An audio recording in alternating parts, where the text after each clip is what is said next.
Waalaikumsalam. Ini Bapak Dani ya? Iya, silakan masuk. Mas Pak. Silakan masuk. Mas Pak. Ini dengan siapa ya? Dengan Susi Pak yang kemarin Bapak. Konseling ya? Kamu dapat kontaknya dari siapa ya? Dari teman sih Pak, yang biasa sama ini dari Dita. Oh, Dita. Oh iya, saya kenal Dita. Apa kemarin apa ya? Pernah sih konseling juga, kenalan saya juga. Kamu dari mana sih? Dari itu Pak, dari PA. Oh, Dari ada skripsi. Iya. Oh, udah masuk itu, udah punya judul. Iya. Kamu kuliah di mana ya? Di dulu lah Pak. Ini lah, satu. Jurusan PKSD. Kamu tujuannya ke sini mau konseling ya? Ya. Kamu udah tahu belum mau sih? Belum sama itu pernah ikut tapi waktu SMA tapi apa ya? Secara politik bukan. Oh iya, ada itu namanya apa? Ada semester kelompok itu. Nah ini namanya itu. Jadi kamu belum pernah ya? Secara ini ya. Kalau lebih baik saya jelasin dulu ya terkait dengan konseling itu. Jadi yang dinamakan konseling itu adalah proses bantuan oleh saya di sini sebagai konselor dan Mbak Susi ya. Mbak Susi di sini sebagai konseling ini.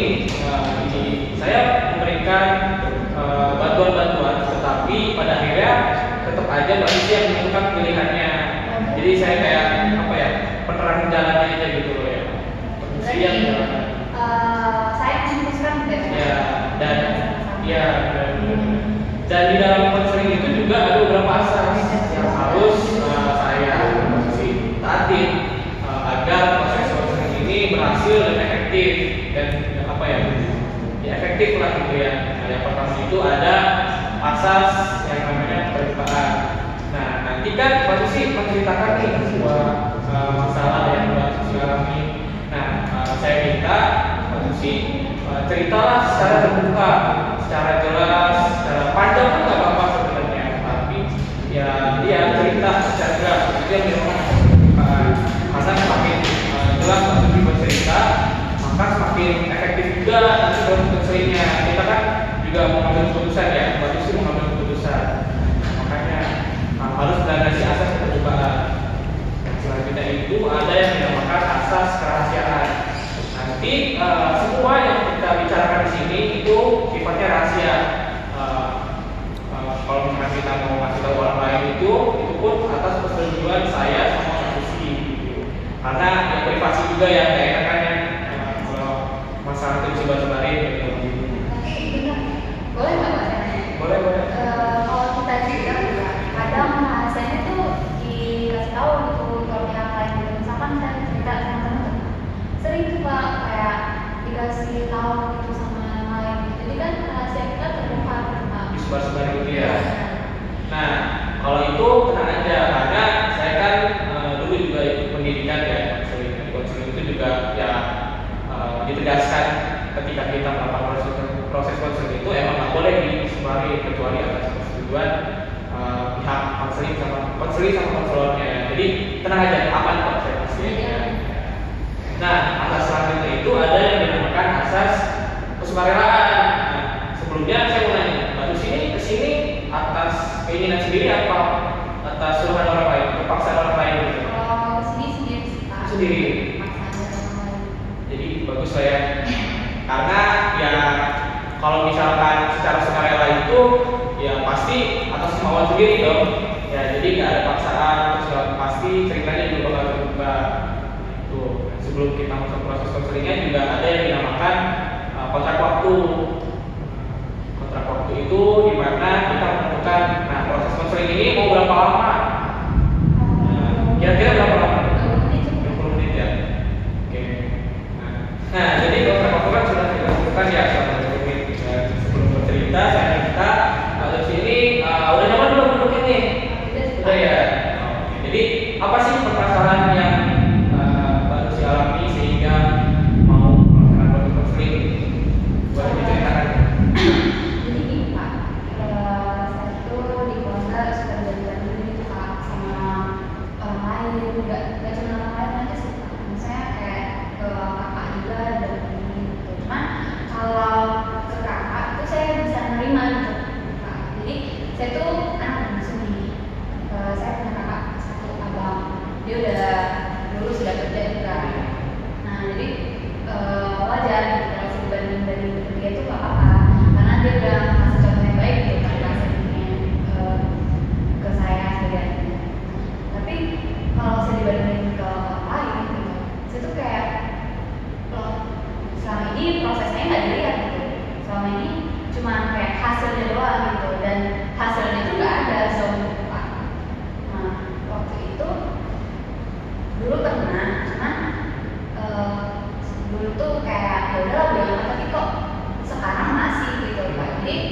bisa bantu orang tua gitu, udah bawa piagam, udah bawa piala gitu kan.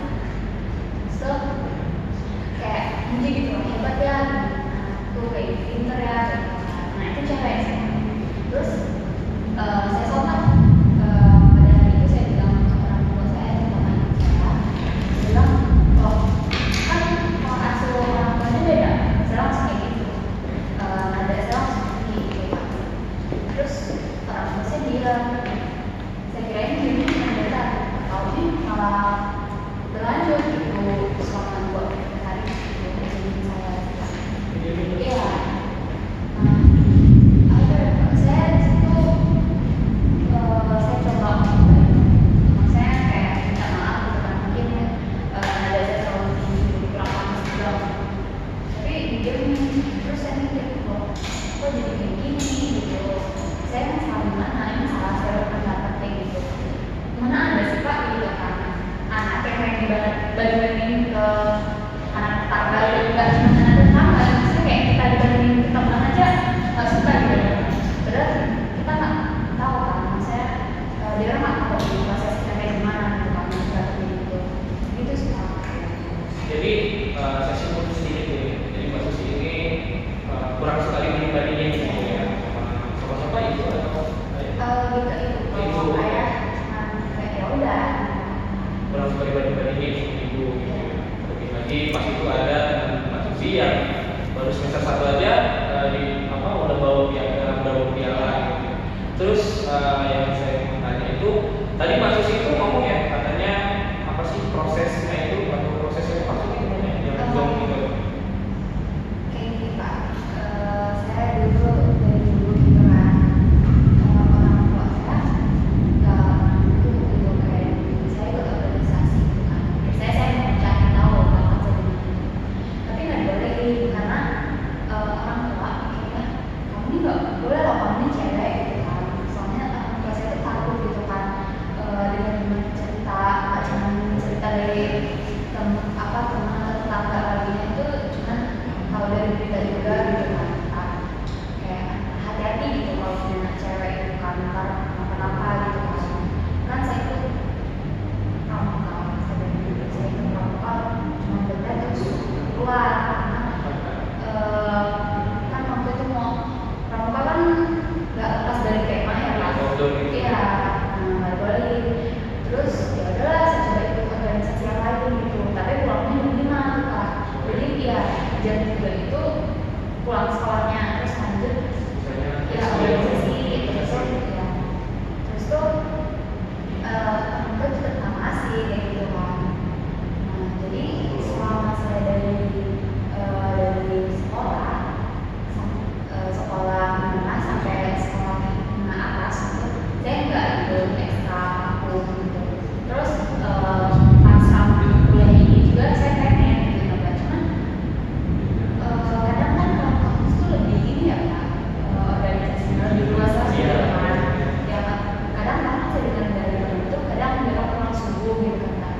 Nah saya tuh pengen, cuman saya masih takut gitu kan, takut orang tua saya gitu, pasti nggak begini gitu kan, ngapain pulang jam segitu kan. Terus saya juga kan kuliah ini saya gratis nih Pak, ikut program pemerintah gitu kan. Menurut saya udah suatu pencapaian yang bagus menurut saya, karena dari sekian banyak orang saya dapat gitu, bahkan tanpa biaya dan dapat tunjangan dari pemerintah gitu. Apa ya, organisasi saya emang nggak tahu, tapi saya bisa dapetin itu kan Pak. Ya maksudnya setidaknya meringanin orang tua gitu kan. Tapi orang tua tuh nggak ada hasil yang kayak itu tuh pencapaian yang bagus gitu, hebat loh kamu kuliah gratis gitu, dari sekian banyak anak kamu bisa lolos gitu kan. Cuman kayak gitu. Jadi orang itu harus menganggap ya kamu yang udah pakai beasiswa itu masih kayak kayak biasa aja sih, nggak ada. kamu merasa nggak sih kalau misalkan itu sebuah apa ya support gitu dari orang tua kayak ayo terus gitu kamu nggak ada kayak gitu kan? Enggak sih Pak, nggak ngerasa kayak gitu, karena apa ya, karena orang tua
kan ya kita juga tahu gitu ya, habis perjalanan jauh pasti capek, lagi menangin diri atau lagi mikirin apa, tiba-tiba kamu ngomong yang seharusnya ngomong itu ketika saat yang pas gitu loh.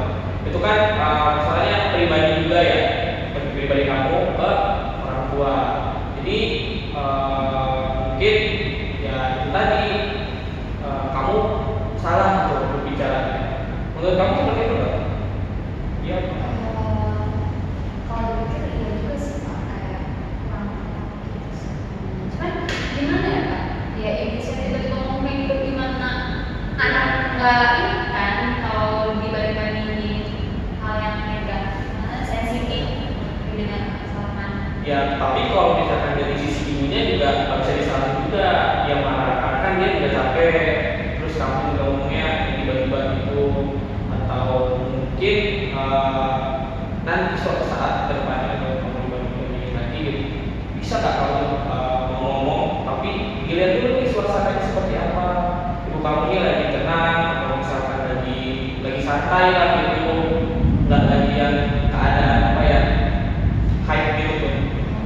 Mungkin yang itu yang mungkin kamu didiemin atau dimarahin kayak apa sih baru juga pulang udah ngomong kayak gini tuh. Menurut kamu gimana? Ya, jadi itu tambahan ya sebenarnya saya pengen gitu coba merubah mindset kamu. Jadi jangan jadiin sebuah hal yang banding-banding tadi itu jadi sebuah apa ya, kayak jadi bikin males, jadi bikin nggak mau ngapa-ngapain.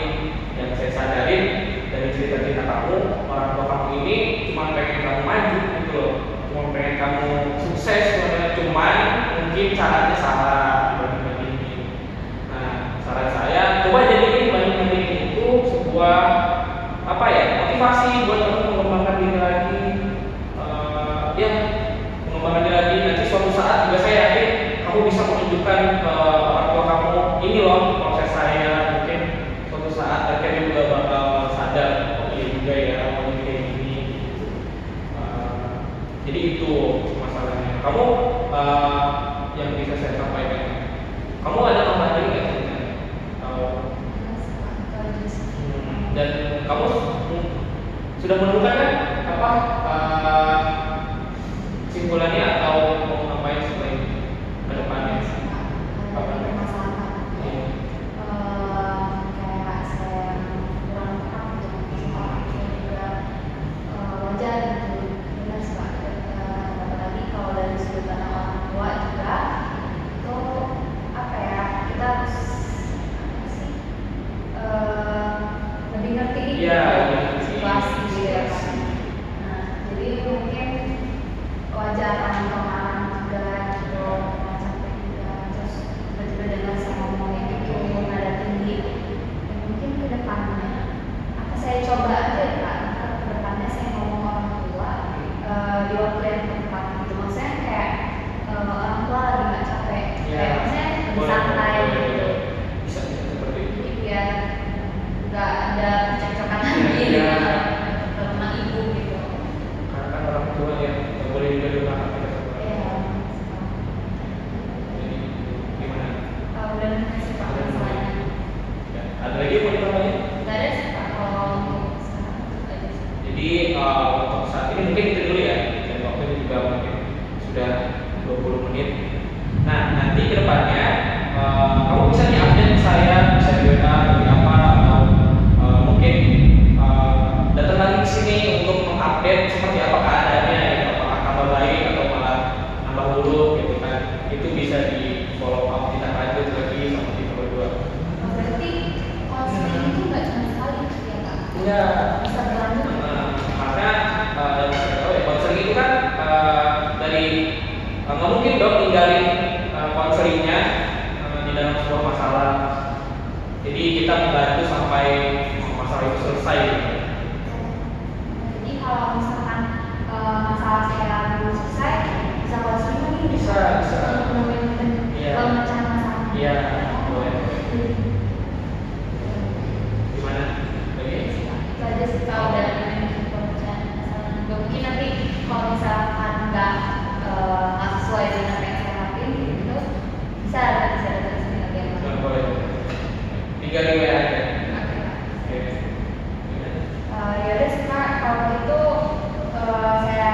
Terus saya bukan